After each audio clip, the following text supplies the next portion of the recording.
कारगिल में शहीद हुए गांव मोहना के रहने वाले वीरेंद्र के परिवार के साथ राजनीति हुई शुरू। एक और हरियाणा सरकार और केंद्र सरकार शहीदों के सम्मान में उनके परिवार के लिए सम्मान राशि के साथ साथ उन्हें प्लॉट आवंटन का कार्य करती है। वहीं फरीदाबाद के मोहना के रहने वाले कारगिल शहीद वीरेंद्र सिंह के परिवार को भी सरकार की तरफ से मोहना गाँव में 200 गज का प्लॉट दिया गया था, जिसमें शहीद की 95 वर्षीय माता और उनके परिवार को रहना था। लेकिन 22 साल बीत जाने के बावजूद भी आज तक शहीद की माता और बेटे को मिले सम्मान के रूप में प्लॉट पर अपना मकान नहीं बन पाया है, क्योंकि गांव के ही सरपंच के पति और कुछ सामाजिक लोगों के तरफ से उनके इस प्लॉट को हथियाने के लिए तरह तरह के हथकंडे अपनाए जा रहे हैं, जिसमें शहीद के भाइयों ने स्थानीय विधायक नैनपाल रावत पर भी आरोप लगाते हुए कहा कि वह भी शहीद परिवार के साथ राजनीति कर रहे हैं, जो सीधे तौर से शहीद का अपमान है। उन्होंने कहा कि सरकार की तरफ से उन्हें तमाम दस्तावेज 200 गज के प्लॉट दे दिए गए हैं, जिसमें वह अपना रहने का आशियाना बनाना चाहते हैं और सारी कानूनी प्रक्रिया के तहत ही वह अपना मकान बना रहे हैं। लेकिन पता नहीं ऐसा क्या लालच है कि कुछ लोग शहीद के प्लॉट को भी हथियाने की कोशिश कर रहे हैं। अब पूरा मामला शहीद के परिवार ने स्थानीय पुलिस को बताया। इसके बाद स्थानीय पुलिस इस पूरे मामले पर सख्ती से कार्यवाही करते हुए मामला दर्ज कर आगे जाँच में जुट गई है। क्या नाम माता जी आपका? लीलावती। लीलावती। ये जमीन मिली थी आपके बेटे के नाम से? हाँ। कारगिल में शहीद हुए थे? हाँ, जमीन किसने तोड़ दिए? पता नहीं बेटा मेरा रात के तोड़ दी। अच्छा। जब उसके बना के रात के तोड़ दी। अच्छा। तो मैंने कहा देखे मैं कौन बताऊं, पर है गया बेटा का और बने बनाए मकान। कितनी उम्र होगी माता जी आपकी? उम्र कितनी होगी? 90-95 होगी। 90-95 के आसपास उम्र होगी। उम्र पे 20 साल की तो है। मैं तो अब अफसर ने बता दो जो पहले की कोई वो अपने मैं तुझे कोई पूछे बड़ो ये मास्टर है बेटा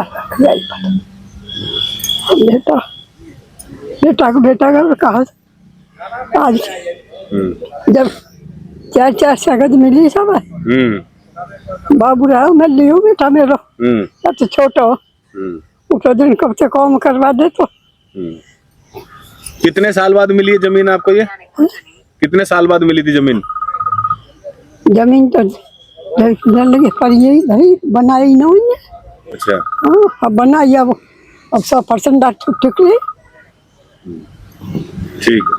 क्या नाम है जी आपका? मैं डॉक्टर हरप्रसाद अत्री हूँ और कारगिल में जो शहीद हुआ था वीरेंद्र, हम उनके भाई हैं।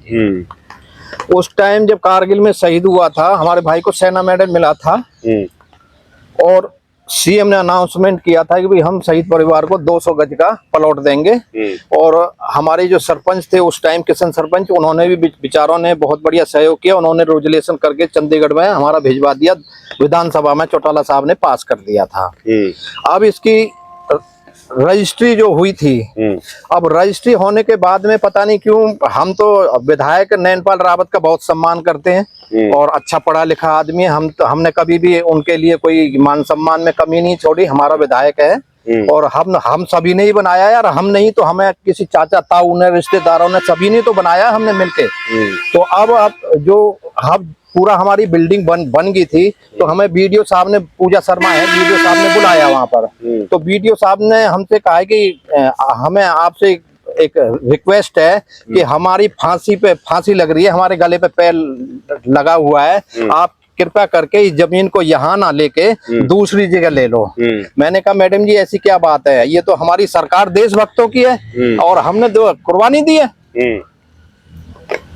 तो पूजा शर्मा ये बोली कि मेरे को ये जो बिल्कुल मेरे को फांसी दे देंगे। सरपंच भी अच्छा है, सरपंच ने भी ये बोला कि मेरे को भी ये सस्पेंड करा देंगे, मेरे को फांसी दिवा देगा ये नैनपाल रावत। लेकिन हमने नैनपाल रावत के लिए आज तक कोई अपशब्द बोला हो तो आप हमें बताएं।